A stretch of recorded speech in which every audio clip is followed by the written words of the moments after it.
ধারক ভক্ত পবিত্র ভিক্ষু সংঘ সমাগত সদ্যপ্রাণ দায়ক উপাসক বৈশিকাবৃন্দ, এখন সময় প্রায় 11টা 22 মিনিটে, আর বেশিক্ষণ সময় নাই।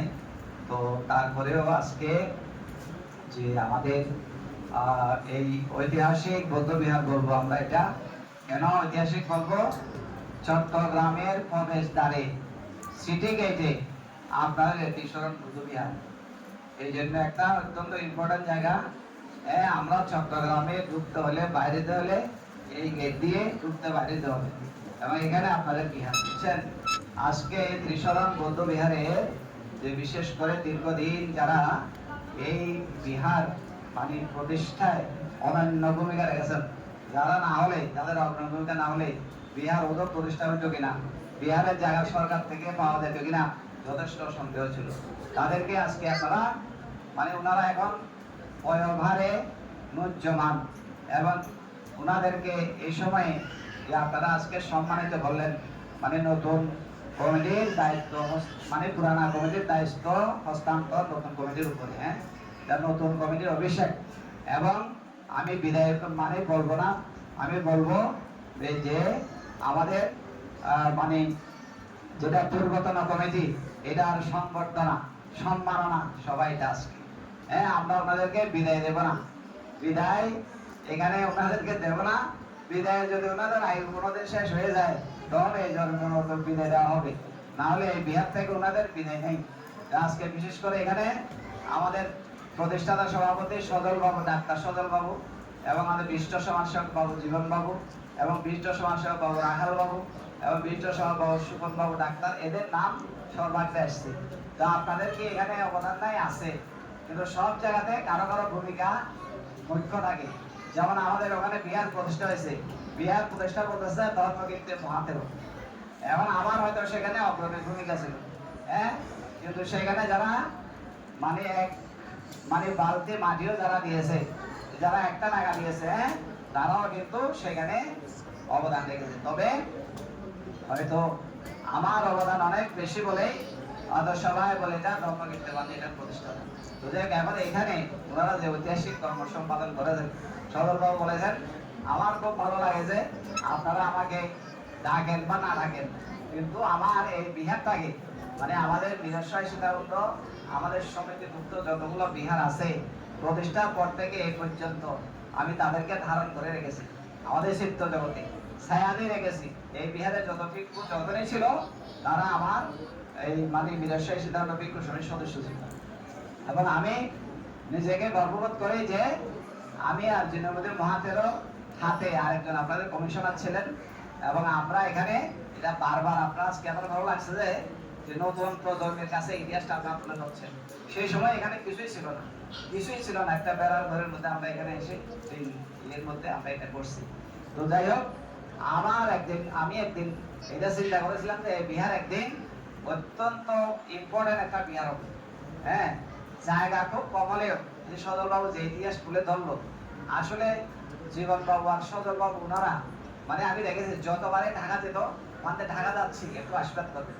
এবং যেদিন এটা মানে সরকার থেকে পেয়েছে, ঢাকার থেকে এসে এখানে আসে নাই, জিজ্ঞাসা করেন এখনো বেঁচে আছে। মারা গেলে আমি অনেক কিছু বললেও আপনারা তো সত্য না মিথ্যা।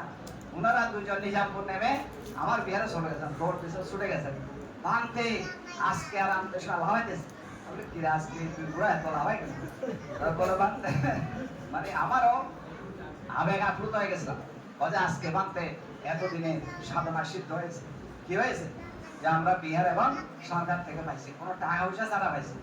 তখন প্রধানমন্ত্রী ছিলেন, প্রাক্তন প্রধানমন্ত্রী, যে উনি বলেছেন ওনার জামাতা ছিল এবং সেখানে ওনার বন্ধু ছিল একজন হিন্দু বড় অফিসার, যে কোনো ভাবে বাংলাদেশের মধ্যে এরকম রেকর্ড খুব কম, এরকম রেকর্ড খুব কম।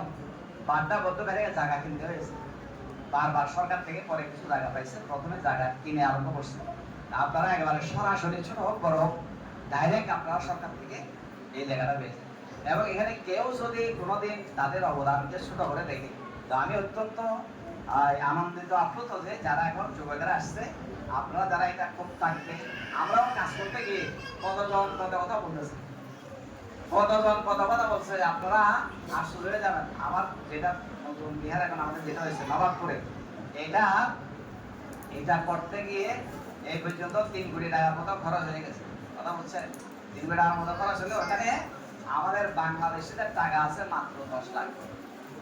মানে দমদমা গ্রামের দুজনের আমার দায়কের 2.5 লাখ করে 5 লাখ দিতাম। আর এখানে কোটাল ফারের ওই যে ইঞ্জিনিয়ার ব্লক ওনাদের আছে 2.5 লাখ।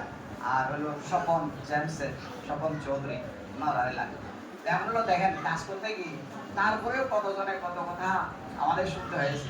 হ্যাঁ, মানে এত কষ্ট করে এত টাকা সংগ্রহ করে নিজের বিহার করার পরেও কত কথা শুনতে হচ্ছে, কত কথা শুনতে হচ্ছে। এখন শুনলেও এগুলো আমাদের, এখন আমি চলে গেলেও কোনোদিন কি কেউ মানে এটা অস্বীকার করতে পারবে এই বিহারটা দলনীতি বাধা করে না?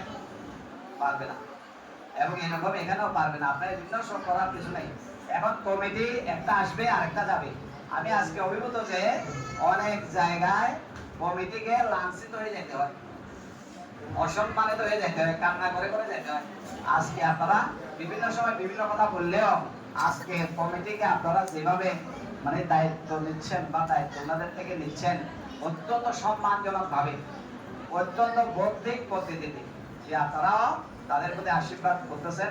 নবীনদের প্রতি কিরকম তাদেরকে আজকে ফুল দিয়ে ফ্ল্যাশ দিয়ে জনসমক্ষে মৃত্যুর সঙ্গে আপনারা মানে বরণ করে নিচ্ছেন। এবং নতুন যারা তারাও সেবা আজকে পরিণত হচ্ছে একটা ধর্মীয় অনুষ্ঠানের মাধ্যমে, সংগঠনের মাধ্যমে, পুণ্যকর্মের মাধ্যমে। এখানে জীবন বাবু বলেছেন ওনাদের ফেসবুক ছিল না, এত তরের যুগেতে আধুনিক যোগাযোগ ব্যবস্থা, ইন্টারনেট ব্যবস্থা এগুলো কিছু ব্যবহার করেন নাই, কিন্তু গার শক্তি দিয়ে সমস্ত মানে তাদের বুকের মানে সাহস নিয়ে দৌড়েছেন ওনারা। যাই হোক, এটা তাদেরকে আজকে ওনারা এখন বয়সের শেষ পর্যায়ে চলে আসছেন এবং ওনারা আমি মনে করি বেঁচে থাকতে যে একটা মানে যারা আগামী প্রজন্ম তাদের হাত থেকে দায়িত্ব দিতে মানে তুলে দিতে যাচ্ছে, এটা দেখে যাচ্ছে।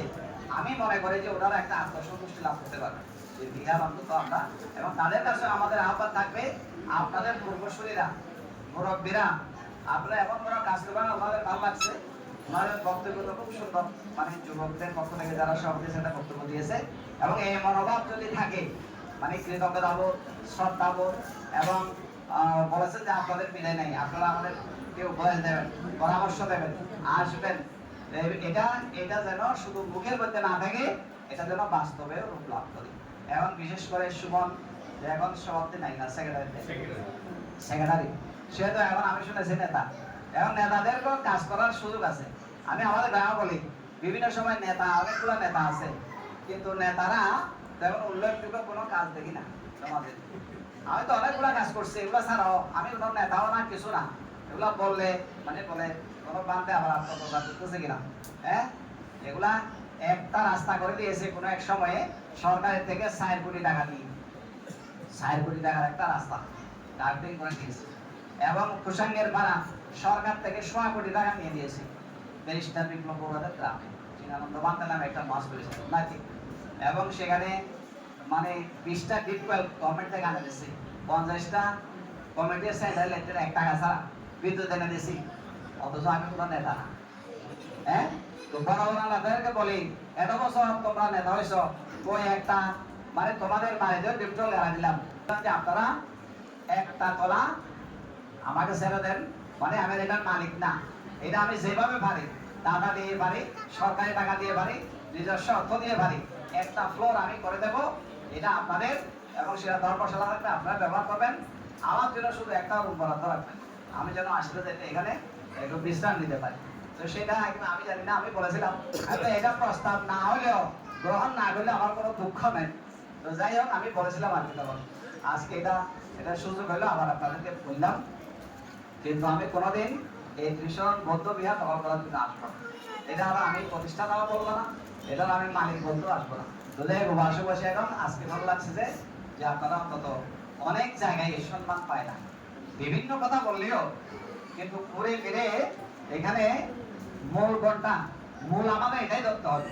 নবীনেরা আপনাদের কাছে প্রকাশ্য সম্মান জানিয়েছে, সম্বর্ধিত করেছে, ফুল দিয়েছে, দিয়েছে, আমরা এটাই ধরে নেব। আর বাকিগুলো ফেলে দেবো। আরেকটা তারা ইম্পর্টেন্ট কথা বলেছে, আমি সবসময় বলি ওনাদের পক্ষে সবার পক্ষে, মানে আপনারা যা কিছু বলবেন, আমাদের কমিউনিটি হলো ছোট কমিউনিটি, আপনারা রাস্তাঘাটে দোকানপাটে বা বাসে উচিত বা এগুলিতে না করে সবাই বিহারে এসে এই যে সপ্তাহ অভিনয় ধর্ম আছে, একসাথে বসবেন, একসাথে আলোচনা করবেন, একসাথে সিদ্ধান্ত নেবেন, একসাথে সব আগে উঠে চলে যাবেন, যা বলার এখানে বলবেন, আমার ওখানে আমি বলি। তো এই জন্য এখন আর মোটর সমানে অনেক সময় গড়িয়ে গেছে। তো আজকে যে আপনার পুণ্যকর্ম করলেন, সামনে বুদ্ধ পূর্ণিমা, বুদ্ধ পূর্ণিমাটা 1 তারিখ ঠিকভাবে করবেন। আমাদের এখানে এবার বুদ্ধ পূর্ণিমা 8 দিন যাবে, আমরা বুদ্ধ পূর্ণিমা করতেছি 8 দিনের মধ্যে 7 দিন হলো নিদর্শন পাওনা, সত্যবান মহাতেরো ভাবনা পরিচালনা করবেন। এখান থেকে আমি আপনাদের মানতে খবর দিয়েছি, যদি কেউ ভাবনা করার জন্য যান 1 টাকাও দিতে হবে না, 7 দিনের থাকা খানা সব ঠিক, ওখানে ভাবনা করতে পারবেন। সত্যবান কইরা উনি ভাবনা পরিচালনা করবেন। আমি আর বেশি কিছু না বলে, কিছু যদি ভাবনা অংশগ্রহণ করতে না পারেন, ভাবনাগারে দেখবেন আপনার সব দাদান দিতে পারবেন। এক বেলার জন্য 3000 টাকা, দুপুরে সকালের খাওয়ার জন্য 2000 টাকা প্রাতরাশ, আর 2 বেলা খানের জন্য 1000 টাকা 2000, সারাদিনের দিলে 7000। যদি মনে করেন যে আমি ভাবনা করতে পারতেছি না, ভাবনাগারে রেখে আমি একদিন খাওয়াবো বা 1 বেলা খাওয়াবো, তাও পারে। তো আমি আর বেশি কিছু বলছি না। আমি চাই যে নবীনেরা এই বিহারটা চট্টগ্রামের মধ্যে একটা নামকনিক বৌদ্ধ বিহার হিসাবে তারা শিক্ষা সংস্কৃতিতে সর্বদিকে এগিয়ে নেবে, এই প্রত্যাশা রেখে। এবং এটা যদি করা যায়, যারা প্রতিষ্ঠাতা তাদেরও নাম শোনা হবে বলে আমার ধারণা। সবাই ভালো থাকবেন। এবং সুমনের উপর বিশেষ প্রত্যাশা থাকলো যে আমরাও একসময় নেতা ছিলাম। আমি নিজাম কলেজ বৌদ্ধ ছাত্র সংসদের প্রতিষ্ঠাতা, এবং আমি একসময় ভিপি ছিলাম, একসময় জিএস ছিলাম। আবার আমি পুরা বাংলাদেশের কলেজ, ইউনিভার্সিটি, আইন কলেজ, তারপরে হলো মেডিকেল কলেজ, বুয়েট সুয়েট যতগুলো আছে সবগুলো নিয়ে আমাদের বাংলাদেশ বুদ্ধিস্ট স্টুডেন্ট ফোরাম একটা হয়েছিল, আমি সেই ফোরামের এজিএস ছিলাম। এবং একসময় আমি তাদের ডুয়েটের মধ্যে গিয়ে, তখন একটা মন্ত্রী ছিল এখানে গিয়ে আছে আমাদের সাবু, তারা আমাকে নিয়ে গেছিল একসময় ডুয়েটে গিয়ে একসময় বক্তৃতা করছি। সেই সময় আমার অন্যরকম ছিল, আমি যে টিএসসিতে গিয়ে একসময় বক্তৃতা করছি, নৌ পরিবহন মন্ত্রী ছিলেন তখন, আমি ছিলাম সিভিল স্পিকার। আজ যাই সেসব বলতে যাচ্ছি না। এখন হলো আমরা চাই যে আমাদের নেতারা আমাদের বিহারকে নিয়ে মানে গোটাগুটি না করে, ঠেলা ঠেলা না করে, বড় বৃহত্তর অঙ্গনে গিয়ে সেখানে তারা নেতৃত্ব দেন, সেখানে তারা জায়গা করে নি। এটা কিছু না, এটা ক্ষুদ্র পাত কুয়া, বাইরে নেতৃত্ব দিতে হবে। কিন্তু আমাদের সমস্যা হলো বিহার ছাড়া আর কোথাও বড়ুয়াদের নেতাগিরি করার জায়গা নাই। এটা খুবই দুঃখজনক। আচ্ছা, সেটাও যদি ভালোভাবে হইতো তাহলে একটা হইতো। তো যাক, সবাই ভালো থাকবেন।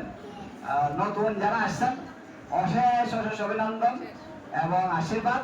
পুরানো যারা আছেন আপনাদেরকে অশেষ অভিনন্দন, কৃতজ্ঞতা, ধন্যবাদ। আপনার নিযোগ দীর্ঘ কামনা করে আমার কর্মদর্শন শেষ করছি। 26-27 জগদেশ কর্ম। এবং সুভদ্রা যদি